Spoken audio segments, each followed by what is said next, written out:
গাজরের হালুয়া রেডি। এই গাজরের হালুয়া খেতে দারুণ হয়েছে, যেমনি দেখতে তেমনি সুস্বাদু। এই শীতকালে আমি প্রায়ই বানাই, আমার খুব ভালো লাগে। আর এইভাবে বানাবেন, আপনাদেরও ভালো লাগবে। আমি আপনাদের বলছি, আপনারা একবার বানিয়ে খেয়ে দেখুন প্লিজ। আর ভালো লাগলে কমেন্টে করে জানাবেন। সাবস্ক্রাইব, শেয়ার, লাইক করে দেবেন বন্ধুরা। আমার পাশে থাকবেন। আমার পাশে থাকার জন্য আপনাদের অনেক ধন্যবাদ। ভালো থাকবেন। আর এইভাবে একবার আপনারা বানিয়ে খেয়ে দেখুন। এই গাজরের হালুয়া খুব টেস্টি হয়, খুব টেস্টি এইভাবে করলে। আমি আজকে গাজরের হালুয়া বানাচ্ছি, তার জন্য আমি 5টা গাজর নিয়ে নিয়েছি। এগুলো 600 গ্রাম গাজর আছে। গাজরগুলো আমি ধুয়ে পরিষ্কার করে রেখেছি। এরপর আমি গাজরগুলো একটা একটা করে উপরে রেখে খোসাটা আমি তুলে নেব। এইভাবে খোসাটা আমি এইটা দিয়ে দেখেছি, এই যে এইভাবে তুললে পরিষ্কার হয়ে যাবে। এই ছুরি দিয়ে আমি তুলে নিচ্ছি, এইভাবে তুলে নেবেন।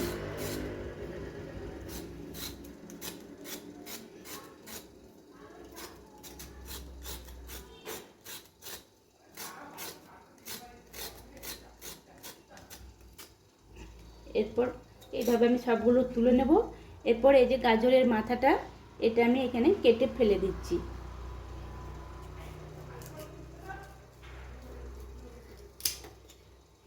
গাজরটা এই যে মাথাটা ফেলে দিলাম। এরপর এটাকে আমি গ্রেট করব। এই বাকিগুলো আমি এইভাবে পরিষ্কার করে নিই।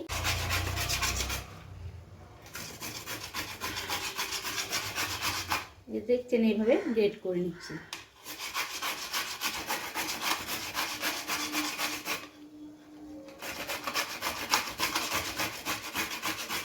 এরকম লাল দেখে গাজর আনবেন। এটার হালুয়া, এই হালুয়া খেতে ভালো লাগবে। দেখতেও সুন্দর হয়, খেতেও সুন্দর লাগে, খুব সুন্দর টেস্ট লাগবে।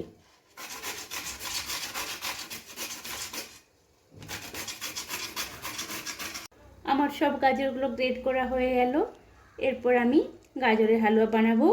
আপনারা ভিডিওটা দেখুন। আমি কড়াতে এরপর 2 চামচ ঘি দিয়ে দিলাম। দেখছেন, 1 টিস্পুনে 2 চামচ ঘি দিলাম। কড়াই গরম হয়ে গেছে। এই যে 2 স্পুন ঘি দিয়ে দিলাম। এরপর আমি এটা একটু নেড়ে নেব।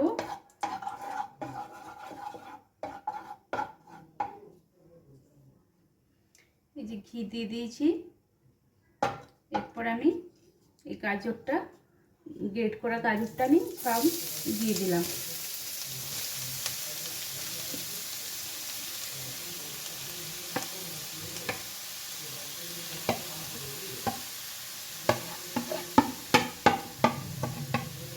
এরপর এটাকে ভালো করে, এটা একদম ভালো করে ভেজে নিতে হবে।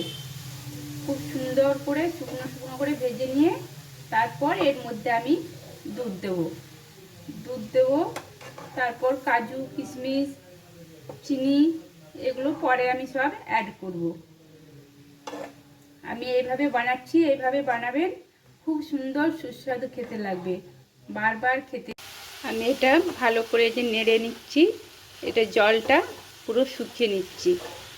আর এই ভালোভাবে এভাবে ভাজলে গাজরের যে একটা গন্ধ বেরোবে, ওটা আর বেরোবে না, সুগন্ধ ভালো বেরোবে। এই যে এটা একদম শুকনো শুকনো করে ভালো করে আমি নেড়ে নিচ্ছি।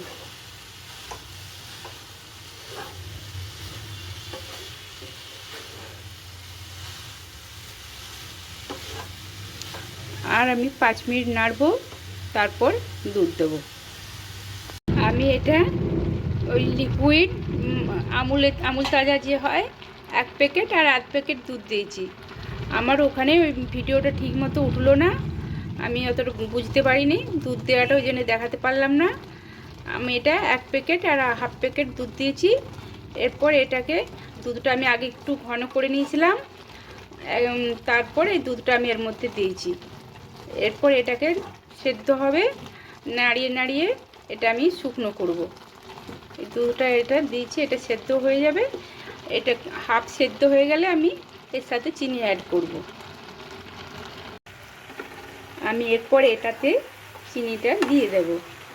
এরপর এটাই শুকনো হয়ে এসছে, আর একটুখানি আছে। এরপর চিনিটা দিলে আবার একটু জল মতো হবে, জল জল হবে। ওটাকে আবার আমি এটাতে 100 গ্রামের মতো চিনি দিলাম। এবার আপনারা যদি খুব বেশি মিষ্টি খান আপনাদের স্বাদ মতো দেবেন। না, আমি এটাতে দিয়েছি, আমি খুব বেশি মিষ্টি, মানে মিষ্টি হবে, খুব বেশি মিষ্টি খাই না। এরপরে চিনিটা দিয়ে ভালো করে মিশিয়ে নিয়ে এটা শুকনো শুকনো বানাবো আমি।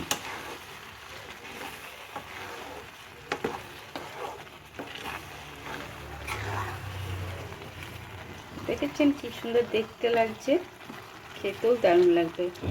এটা এইখানে সাদা সাদা দেখতে লাগছে, কিন্তু এটা খুব সুন্দর একটা কালার হয়েছে, খুব সুন্দর কালার। পরে ঠান্ডা হলে বুঝতে পারবেন। এরপর আমি কাজু, কিশমিশ আর খোয়া ক্ষীর, 100 গ্রাম খোয়া ক্ষীর আমি এর মধ্যে দিয়ে দিলাম।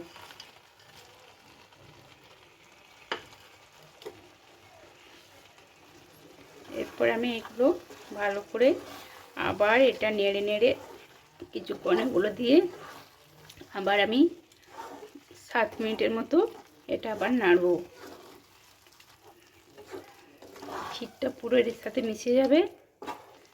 আবার আমি নামাবার আগে আবার ঘি দেব, ঘি দিয়ে নামাবো। আমার এটা হয়ে গেছে, একদম শুকনো শুকনো হয়ে গেছে। খুব শুকনো হবে না, এই যেমন দেখছেন এটা একদম পারফেক্ট আছে। খুব সুন্দর খুশবুই বেরোচ্ছে, মানে মনে হচ্ছে এখনই খেয়ে নিই। আমি তো খুব ভালোবাসি, শীতকালে প্রায় দিনই বানাই। আপনারাও বানাবেন, দেখবেন খুব সুন্দর খেতে লাগে। আবার আমি এই যে হাফ চামচের মতো এটাই ঘি দিয়ে দিলাম।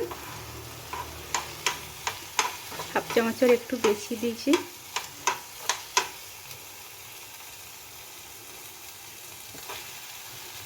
আপনারা চাইলে আবার একটু বেশি দিতে পারেন।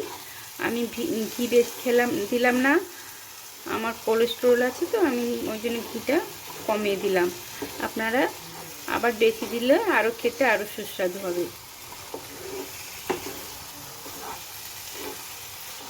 কাজু কিশমিশ সব হয়ে গেছে দেওয়া, একদম এটা রেডি।